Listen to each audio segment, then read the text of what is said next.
Hi everybody and welcome back to Lost Genre Reddit Stories. Today's main story is not an easy one and there are a few warnings. There's violence, abuse, and the death of a pet. So if any of those topics may be uncomfortable for you, you might want to skip the story. Now, let's get started. This post is from the subreddit True of My Chest and it's by user WittyValue9464. I, 23 male, punched my wife and will be going to jail tonight.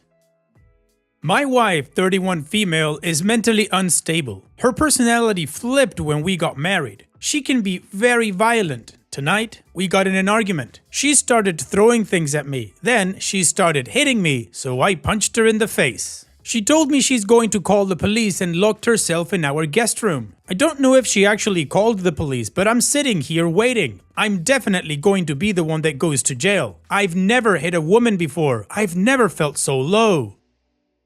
That was the first of 3 posts. Now I know it doesn't say much, but it is the introduction to OP's story. So without saying anything else, let's move on to the first update that gives us the full context. I know a lot of people commented wanting to know what I ended up doing after hitting my wife. I wish I could have responded, but I didn't have my phone. Honestly, I'm surprised at how many people saw my post and commented. I couldn't respond to anyone because I spent the night in jail. Now, to answer some questions because people believe I was groomed as my wife is older. We met when I was 19 and she was 27. She was the nicest and most amazing woman I had ever met. I fell for her immediately. She really had her crap together. She had a master's degree and was very successful in her field of work as an independent small business owner. She was married and divorced once before meeting me. Red flag in hindsight.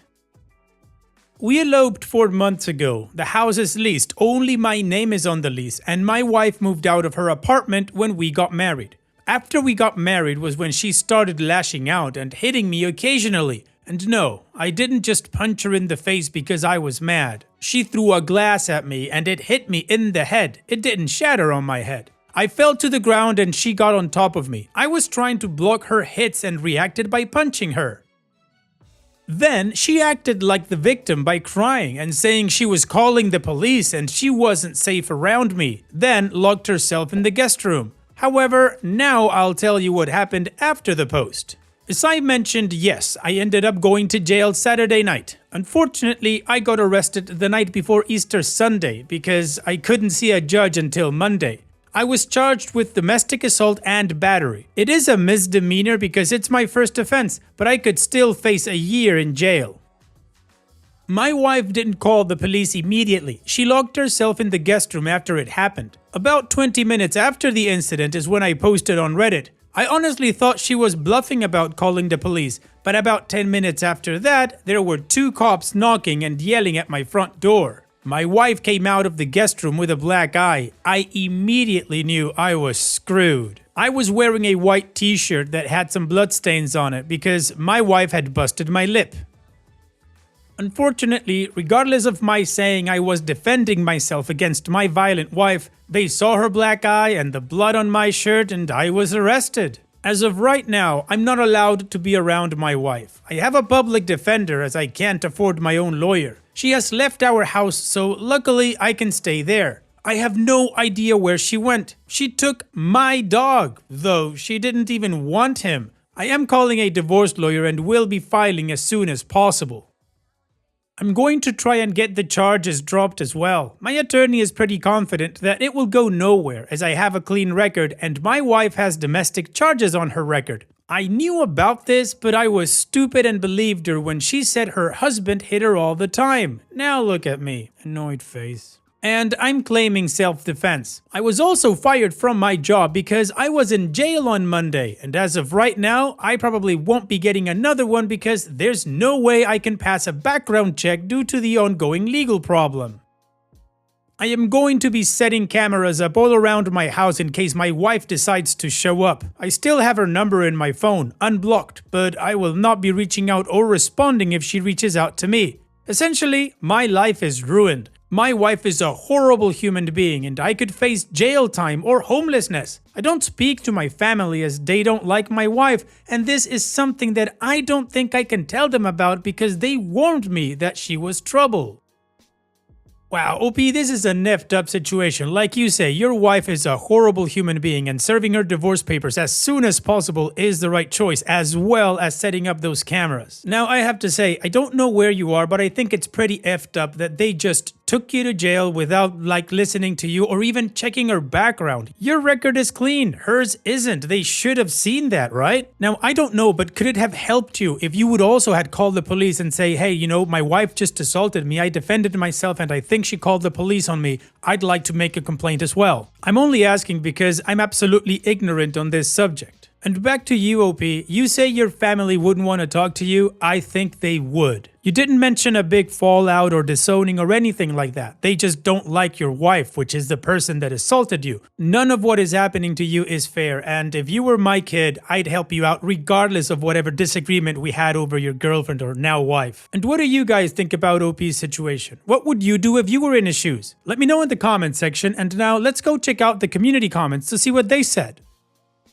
Chad _ says, man, all I can say is be glad you don't have kids. My ex-wife beat me up and called the cops, claimed I assaulted her, and they took me in spite of me being bloodied and battered and her having a ripped by her shirt. She used my arrest to take everything from me. I won my criminal case, but the divorce was over by then. I fought to keep some custody of my kids and won, but she poisoned them towards me and they refused to come with me when the custody plan says they should. I've been in court over it for 8 years and have spent more money than I want to admit in court. Get away from her and mend your other relationships. She's probably got a cluster B personality disorder and isolated you to increase control. Mi nombre es Ricardo. Mi nombre es LG. Says, yes, please contact your family. They will tell you I told you so, but they did told you so because they were worried about you. I think it might be worth getting a loan and hiring a pit bull of a lawyer. As someone who made it out of prison evading a 40-year sentence, I can tell you it is the best investment of your life. Start applying for jobs and continue life as usual. Don't contact her. Save all evidence. Get cameras. If you ever pick up because of an unknown number and it's her, be sure to have a recording device ready and work on a confession. Expression Little says, if your attorney thinks you have a solid case and she has priors, you probably aren't as screwed as you think you are. The cameras are a great idea. She sounds pretty psycho, so it isn't unlikely she'll show up and try to start crap. This is also a solid opportunity to reconnect with your family. And Jackson Love 3 says, sorry for what you're going through. Document everything you possibly can, including any text, emails from your wife, but don't respond. Any previous incidents that could help your lawyer, speak with a divorce attorney as well. I don't know what line of work you're in, but you find a job being that you have not been convicted of anything yet. Don't let this discourage you and take it as a hard lesson learned. I'd also reach out to your family. Swallow your pride and admit they were right about her. You could use the love and support of your family. Additional information from OP's comments. I'm in the process of getting the locks changed and luckily we keep our finances separate. Her idea as she's a business owner. Honestly, not sure how much money she has. I will tell my family. I'm just worried because my mom is a police officer, so I feel like this could also turn them further against me. I'm worried about her opinion. She always told me and my siblings that if we go to jail, we can forget about being a part of the family. About my dog, luckily my name is on the papers for the dog. I've told the police and told them my soon-to-be ex-wife stole my dog. As of now, it's not being treated as urgent. Also, no one knows where they are. Yeah, I'm really worried about my dog. I've had him since I was 16. She tried to get rid of him many times, so I'm worried that's exactly what she's done. As for the ex-husband, I have wanted to reach out, but I don't have his contact information and he isn't on social media. So I'm not sure how to find him. OP's edit. Thank you for the advice, guys. I spoke to my parents tonight. I hadn't spoken to them since I got married to my wife, which was 4 months ago. They were not at all supportive of that decision and neither that I was dating her. At the time, I didn't know why. Obviously, I know now they were right. They honestly were happy to see me when I showed up. They thought I was bringing my wife over, so I'm sure they were even happier to see that I had come alone. I told them everything, and I'm not gonna lie, it was really emotional. My parents were more than understanding. They're paying for a lawyer not only to fight my charges, but for the divorce as well. My mom is walking me through how to press charges against her for the abuse, as well as for stealing my dog. They said I could stay at the house with them if I felt safer there, but I declined. I thought they'd be all, "I told you so," but it wasn't like that at all. I also filed for divorce. She should be served at her office sometime soon. The community had some pretty solid advice for OP, and he went to talk to his parents, and they're taking care of things right now. So let's move on to the final update to see how this story ends. Hey everyone, I wasn't going to update you because this issue is over for me. But I have a lot of messages and understand that many people are curious as to how things are going after that initial night with me getting arrested. The charges were tossed, and my wife admitted that she exaggerated everything and told the police and my attorney that I was not abusive and said she would appreciate it if the charges weren't pursued any further. That was good enough because I'm no longer facing a misdemeanor. Shortly after that, she came to the house, which now has cameras, with a bunch of my favorite snacks and drinks, as well as a long apology note. She was in tears, saying she didn't mean to ruin my life and was so sorry. She said that night she was seeing red and barely remembered anything. When she showed up, I didn't say anything. I also didn't accept her apology gift or letter. All I asked was where was my dog. She tried to act confused and said she didn't have him. I know my wife. Her face gets red when she lies. I told her if she doesn't return my dog, I'm pressing charges as well as getting a restraining order and filing for divorce. She broke down and told me that she did take him and had no intention to harm him, but he did run away when she left a door open. She said she looked for him and couldn't find him. He isn't chipped. He's gone. We aren't going to find him. I'm torn up over it. I told her to leave my property. A few days later, she was served divorce papers. Again, she shows up at my house crying, saying she's sorry for everything, she loves me, and she wants to save our marriage. She said I can't throw away what we have over an animal. While my dog is a huge reason why I'm going through with this, I got pissed and said she's abusive, she's manipulative, and she needs therapy and medical help for her problems. It's way more than my dog, and I told her she was lucky I hadn't pressed charges and had only filed for divorce. Well, she hit me again, this time on camera. I called the police. When the police showed up, she was in hysterics and tried to turn it on me. She was saying that she hit me in self-defense and that we were going through a divorce and I wouldn't let her leave. She didn't know I had cameras. She was arrested. I was granted a restraining order and we're getting divorced. About my job, I don't want to go back. They fired me because I was arrested, were very judgmental, and treated me like I was guilty before I was able to defend myself. My old boss did reach out because I am friends with my former co-workers. He apologized and said he would rehire me, but I declined. My wife's ex-husband reached out to me. He's still friends with a few of my wife's friends and they filled him in on the situation. He told me that she did something similar to him, but he let it continue for longer than he should have because she is really manipulative and would cry and apologize and seem genuinely remorseful and willing to take the steps necessary to change. He told me not to look back or fall for any of it. And regarding my dog, I've gone to every animal shelter close by. My dog is nowhere to be found. It's been a few weeks. I'm assuming the worst. So yeah, as happy as I am that my legal issues are over and I'm getting out of an abusive marriage, to me, it's not a happy ending because I lost my best friend since I was 16. I let him down. I put my dog in a situation where he was unsafe. I miss him so much. Thank you everyone for the kind messages and comments. You really have helped me through this.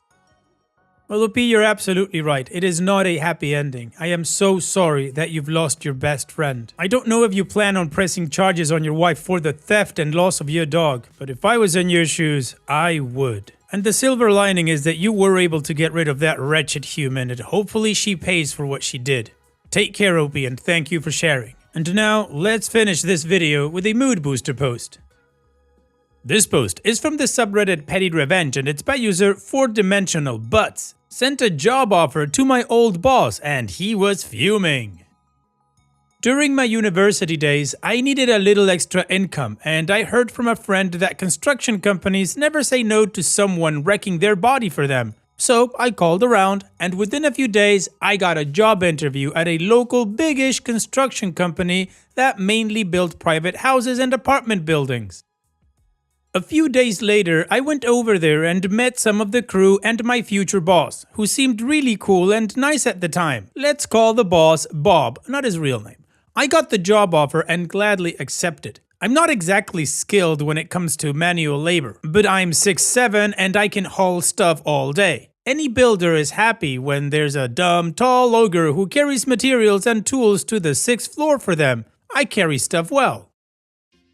I also drove the van, picked up stuff from the hardware stores, cleaned up, etc. The first few months were great. The work was hard and you get to get up really early, but it was satisfying and the pay was pretty good. That all changed when the boss showed up one day and I saw the real him. That guy I met in the job interview put on a happy facade. The real guy had anger issues. As soon as he arrived, he started chewing people out over the dumbest crap just to vent his anger somehow.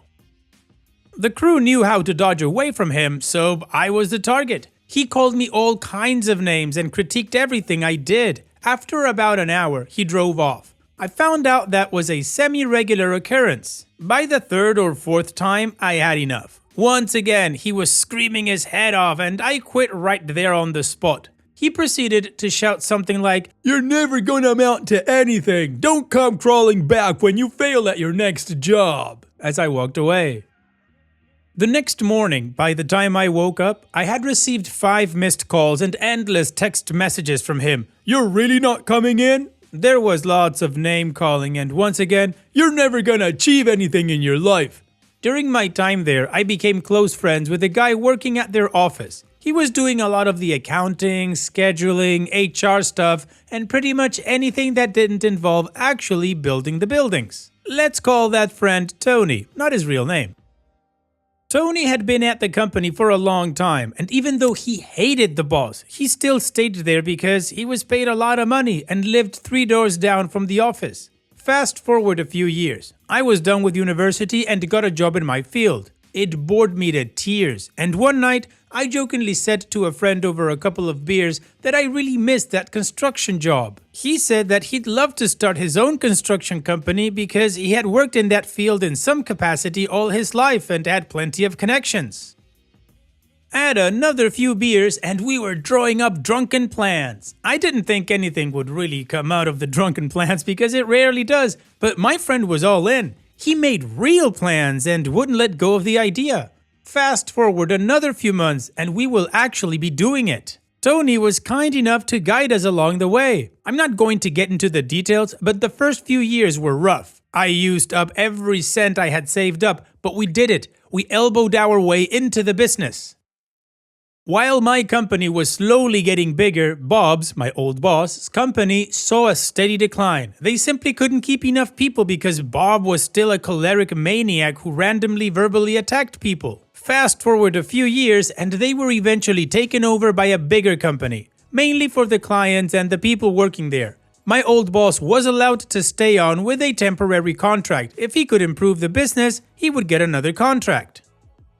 He obviously couldn't keep the sinking ship afloat because he kept punching more holes into it. How do I know all of this? Tony gladly sent me daily updates on all the drama. So now it was time for my revenge. Bob's last day on the job. As soon as Bob got into the office, Tony let me know. I still had Bob's number saved, so I sent him a message and offered him a job interview. Imagine the text message history. The last message he sent me was that endless tirade of name calling and telling me that I'd never amount to anything. Now, 7 years later, I sent him this message. "Hey, I heard you blew up your company and got fired. Do you need a job? My company," link to the website, "can always use unskilled laborers. Let me know if you're interested and we can schedule an interview." The next few hours, I was in heaven. I kept seeing the 3 dots appear and disappear in the chat. Tony told me that Bob was pacing up and down the office with a red head ready to explode. Bob never actually wrote me back, so here we are 3 years later. Tony joined my company and we're doing well. We're not huge, but we're big enough to get contracts and do them well. Bob is still unemployed because everyone in the industry hates that prick. Well, well, well. How the turntables... This was Chef's Kiss, OP. Thank you so much for sharing one of the sweetest petty revenges I've read so far. And that's it for today's video. Thank you so much for taking the time to watch it. Now, if you've gotten to this point in the video, I assume that you like these stories that I'm reading out. So here are a couple more that you might enjoy. And if you don't have any time to watch another story right now, save it for later. And also, don't forget to hit that subscribe button.